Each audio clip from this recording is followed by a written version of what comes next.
เอาแล้วพี่น้องยกเลิกปุ๋ยคนละครึ่งแล้วเด้อสวัสดีพ่อแม่พี่น้องเกษตรกรชาวนาชาวไร่ทุกคนทุกท่านครับมื้อนี้ช่องบ่าวท็อปลูกอีสานบ้านโคกก็กลับมาอีกเทื่อพร้อมข่าวใหญ่ของพี่น้องบ้านเฮาโดยเฉพาะมื้อนี้ค่อยสิพาเว้ามือสำคัญเกี่ยวกับการยกเลิกโครงการปุ๋ยคนละครึ่งที่กระทรวงเกษตรเขาตัดสินใจยุบโครงการแล้วหันมาดันเงินช่วยเหลือแบบใหม่ คือไร่ละ500 บาทบ่เกิน20ไร่แนวทางนี้สิเฮ็ดให้ชาวนาบ้านเฮาได้มีเงินไว้ใช้จ่ายช่วงเจ็บเกี่ยวจริงๆบ่ต้องค่อยปุ๋ยที่มาช้าจนเลยฤดูปลูกไปหลายมือแล้วเด้อเรื่องมันเป็นจังซี่รัฐมนตรีณฤมลออกมาบอกว่าที่ประชุมอนุกรรมการนบขเขาได้พิจารณาเห็นว่าโครงการปุ๋ยคนละครึ่งมันติดปัญหาหลายอย่าง ทั้งการดำเนินงานที่ช้าร้านค้าที่เขาร่วมยังบ่พร้อมพอเขาเดือนพฤศจิกาท่านว่าพี่น้องกว่า 72% กะกำลังเกี่ยวเขาบ่ได้ใส่ปุ๋ยอีกต่อไปเลยบ่มีประโยชน์บางคนก็บอกว่าอยากได้เงินสดมาซื้อค่านวดค่าเกี่ยวมากกว่าสิได้ปุ๋ยตอนบ่ทันได้ใช้เจ้าหน้าที่ก็ฟังเสียงพี่น้องเลยมีความเห็นว่าควรเปลี่ยนแนวทางช่วยเหลือใหม่ให้มันตรงกับความจำเป็นจริงๆของเกษตรกรเลยสิเฮ็ดให้เกิดมาตรการใหม่ขึ้นมาแทนเขาเลยเสนอว่าเอางบเดิมของโครงการปุ๋ยคนละครึ่งกว่า 27,500 กว่าล้านบาทมาจ่ายช่วยเหลือชาวนาแบบไร่ละ500 บาทก่อนถ้าพี่น้องมี20ไร่ก็สิได้เงินร่วม 10,000 บาทเอาไปใส่จ่ายตอนเกี่ยวตอนขนเข้าขึ้นล้านหรือจ้างรถนวดจ้างแรงงานได้โดยตรงบ่ต้องรอขั้นตอนหลายเด้อแต่ว่าโครงการนี้ยังต้องเสนอให้นบขพิจารณาอีกเทื่อก่อนสิส่งเข้าครมอนุมัติอย่างเป็นทางการแต่มองจากสถานการณ์แล้วผู้แทนชาวนาแต่ละภาคต่างพอใจหลายเพราะมันตรงกับความอยากได้ของพี่น้องจริง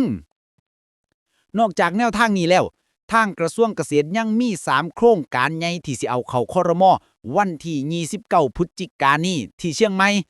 เพื่อรักษาเสถียรภาพราคาเข้าปี 2567/68 รวมปริมาณเป้าหมาย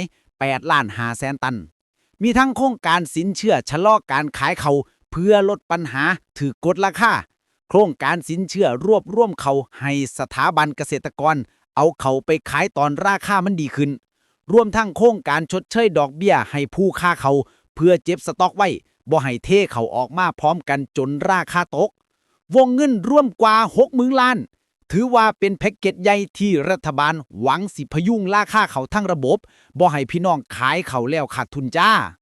อีกเรื่องหนึ่งที่สำคัญคือการสิให้ครมอนุมัติเงินไล่ละ500 บาทนี่จำเป็นต้องยกเลิกมติครมเดิมปี66ก่อนเพราะเมื่อก่อนรัฐบอกว่าบ่สิให้เงินอุดหนุนโดยตรงอีกแล้วแต่ต้องเน้นเพิ่มผลิตภาพเกษตรแต่รอบนี้เขาสิอธิบายใหม่ว่าการให้เงินค่าเกี่ยวเขาถือว่าเป็นการสนับสนุนประสิทธิภาพการผลิตบ่ใช่เอาเงินมาแจกซื่อๆหากครมตีความผ่านเงินก็สิออกให้ชาวนาได้อย่างถูกต้องตามระเบียบอาจมีรุ่นเพิ่มจาก500เป็น1,000 บาทตามที่หลายภาคเสนอเพราะชาวนาบ้านเฮาก็เดือดร้อนเรื่องค่าจ้างเกี่ยวหลายขึ้นหลายปีนี้ราคาค่ารถเกี่ยวขึ้นเป็นเท่าตัวบางหมู่บ้านคิวแน่นจนต้องรอหลายมื้อเงินสดแบบนี้มันจำเป็นจริงๆจ้าทางนายอัฐกิจอธิบดีกรมการข้าวก็บอกว่าตัวแทนชาวนาที่เข้าประชุมส่วนมากดีใจเพราะเงินตรงนี้มันมาช่อยจริงบ่ได้ไปติดขัดอยู่ในกระบวนการแบบโครงการเก่าและเงินส่วนที่เหลือของงบปุ๋ยคนละครึ่งก็สิเอาไปเพิ่มศักยภาพศูนย์เข้าชุมชนต่อเพื่อให้กลุ่มชาวนามีความเข้มแข็งขึ้นสร้างมูลค่าเพิ่มได้มากขึ้นบ่เป็นภาระงบประมาณเพิ่มสรุปแล้วพี่น้องต้องติดตามต่ออีกนิดนึงว่านบขสิพิจารณาจังใดและครมสิให้ผ่านบ่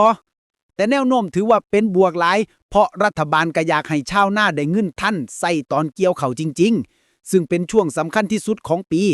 หากได้500ก็ช่อยหลายหากได้1,000 บาทก็คือช่อยพี่น้องได้เป็นเท่าตัวบ่ต้องไปกู้ดอกแพงบ่ต้องเดือดร้อนเรื่องค่าแรงแบบแต่ก่อนเด้อท้ายนี้บ่าวท็อปขอเป็นกำลังใจให้พ่อแม่พี่น้องทุกคน ขอให้ราคาข้าวปีนี้งามๆเกี่ยวข้าวปลอดภัยบ่มีลมบ่มีฝนมารบกวนและขอให้ทุกครอบครัวมีกินมีใช้บ่ขาดมือเด้อ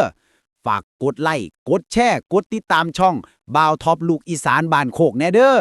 ข่อยสิค่อยอัปเดตข่าวสำคัญให้พี่น้องฟังเรื่อยๆขอบคุณเด้อพี่น้องขอให้โชคดีเด้อพ่อใหญ่แม่ใหญ่ทุกคนนะครับเด้อสวัสดีครับ